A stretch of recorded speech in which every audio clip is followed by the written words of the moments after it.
Hi, I'm Mr. Knoll-it-All, and I'm here to help you know it all too.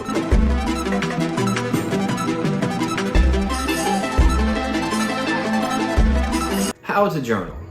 The simple answer is, there is no right or wrong way to journal. You just have to start writing and stay consistent. Staying consistent is the hard part. Watch my previous video for help on that. But today, I'm here to show you how to journal. I'll help you discover what it is you want to be tracking and how to record and format your journal entries. I'll be showing you various iterations of my journaling templates that I've played with over the years. And you can use bits and pieces of these templates to incorporate into your own journaling practice to make it your own. So the first step is to pick a medium or a method of how to keep your journal. A lot of people like to write on paper with a pen or pencil. Do it. I choose to do it online because my handwriting is horrible, and this way I can access it anywhere I go. I don't always have to have my journal with me. Because if I'm in a road trip or waiting in a long line, I can pull out my phone and pass the time by reading my journal. So if you're gonna do it virtually, pick a good program. I love and really recommend using OneNote. It gives you a lot of freedom. It's just like paper pretty much with everything that you can do. I like Google Calendar a lot too, but now I'm using Google Sheets. And there's countless of other programs to use. They're specifically designed apps. Skip to the middle of this video if you want to see my reviews on all three of those programs that I mentioned. Okay, so you've decided what medium you're going to use. Now we need to decide what we are going to track. Now, of course, you decide what to track. The simplest and most basic thing to track is what you did. Write out a narrative of your day. What did you do? Where did you go? Who were you with? A lot of guys get discouraged from journaling because they think it's writing about their feelings. You don't have to write about your feelings. I just write about my day, but I can understand how I feel about my day based on the way I wrote about it. There's other things to track too, like what you eat, how you slept, what tasks you completed, or what exercises you're doing. Pick something to track you wish to improve on, and you will start to become more aware of it in your life. Okay, so next you need to pick a format on how to record this information. Don't make it too complicated at first. Pick a simple format and stick to it. Add more things to your journal once you've been consistent with it. You don't want to discourage yourself with a 30-minute journal you'll have to complete every day. So I started by just making a bullet point for each day and writing a paragraph about what I did. Okay, so start there.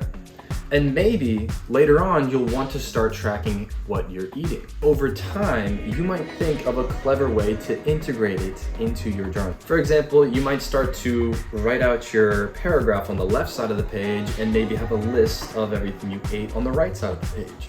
Maybe you'll want to include your to-do list. Find a way to integrate it. This is your journal, so make it your own. Get creative with it. Whatever works for you is right. So don't be so hard on yourself.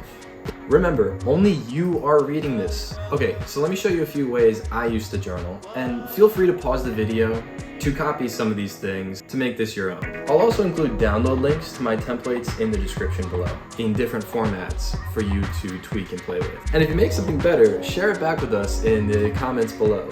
Now, when I was using OneNote, I started to experiment with these boxes that had different things I was tracking separated, so it was easy for me to analyze this data.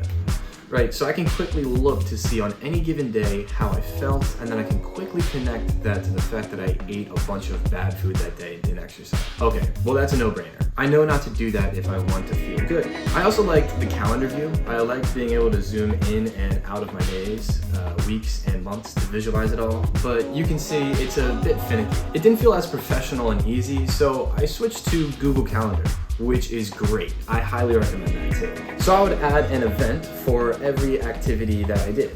But so you add in these entries for every 15-minute intervals, and I would just give it a title and then write in a short description. I started by scheduling the things that always reoccurred during my day. So you can use this function here to create a reoccurring entry for things like work or practice or classes, right?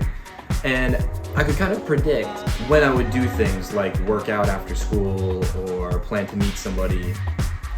And of course you can change it later after it happened. This was nice because it synced up on all of my devices and it was easy to use. I didn't like having to click into each thing that I did to read it. And because of that, I couldn't use the find functions to quickly look up certain information, and I couldn't add pictures. So anyways, I'm settled it on Google Sheets. This is my current iteration. I'll again leave a download link in the description below. Be sure to like and subscribe if you get any use out of this. Now this template has come a long way, but as you can see, I track a lot of things here. Let's start with the top right.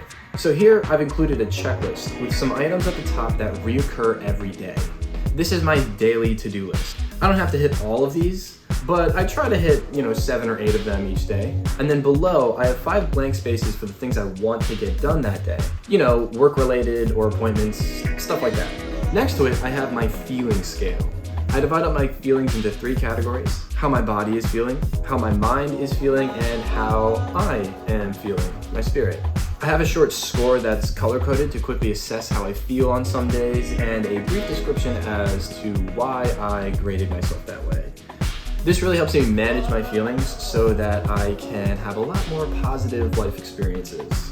I have my body chart next to that. It has a title of what my focus was today. Maybe it's cycling, maybe it's leg day, chest day, rest day, whatever.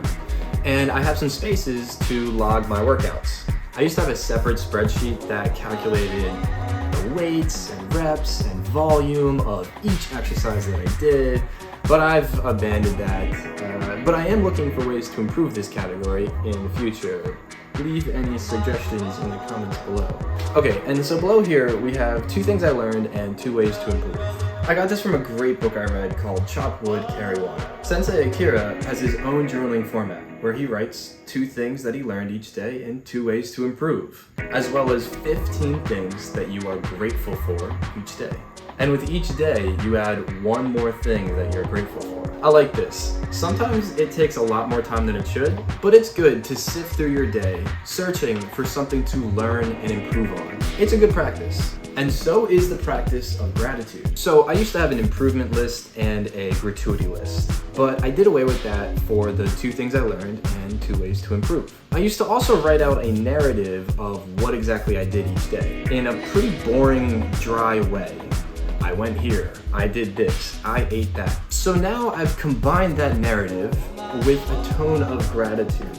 Instead of writing what I did, I write what I'm thankful for. And in this way, I'm still able to piece together my story, while also appreciating the things in my life.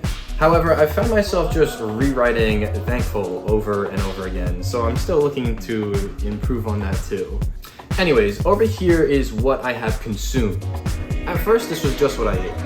I like it over here because I can put it in order of what I ate when, and it corresponds to certain parts of the day. Like here, I know I had this snack after lunch, but before dinner. It helps me judge what foods affect how I feel throughout the day. And finally at the bottom, I just recently started tracking the money flow in my life. So I have a reoccurring space for my incomes and then some extra spaces to fill in any expenses I had that day, so I can see if I made or lost money each day. And this adds up at the end of each week, which is nice to see as well. Anyways, that's how I journal. It's still a process in the making. I know this is overly dedicated, and don't feel discouraged by this. Journaling is your own practice. Do it the way you want to. Show me how you journal by writing about it in the comments below, and check out what other people have done. Thanks for watching, everybody. Please subscribe to my YouTube channel, and I hope to see you guys again soon.